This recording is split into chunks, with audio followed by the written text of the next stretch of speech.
I drive a big pickup truck for my construction business. It's essential for hauling materials and equipment to job sites.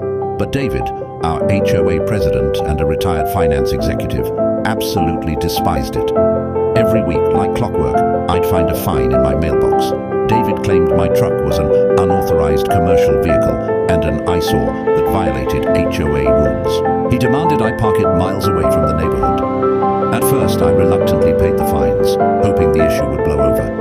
But David's harassment only intensified. He started threatening to have my truck towed if I didn't comply. That's when I knew I had to take action. I sought help from a property lawyer, determined to fight back against this ridiculous overreach. The lawyer's first request surprised me.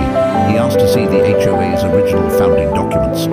We spent weeks digging through old records, searching for anything that could help our case. And then we struck gold. We uncovered a critical technicality that would change everything. It turns out that when the original developer went bankrupt 15 years ago, the HOA failed to properly file their renewal paperwork with the state. This oversight meant that, legally speaking, the association had been expired for over a decade. All their rules, fines, and supposed authority were completely unenforceable.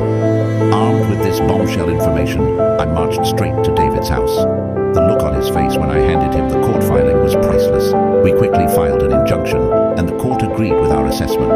The HOA was declared void, effective immediately. But the repercussions didn't stop there. The court ordered David to return a staggering $500,000 in collected fines to the homeowners.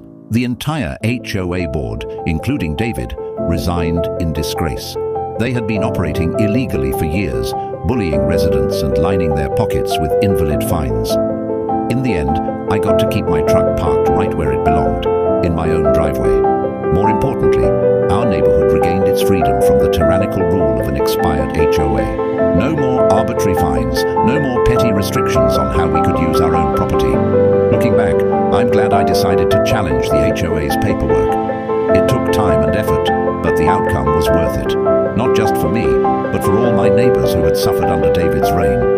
Sometimes standing up to bullies means digging deep and finding that one crucial detail they overlooked. Would you have done the same in my position? Would you have challenged the HOA's paperwork?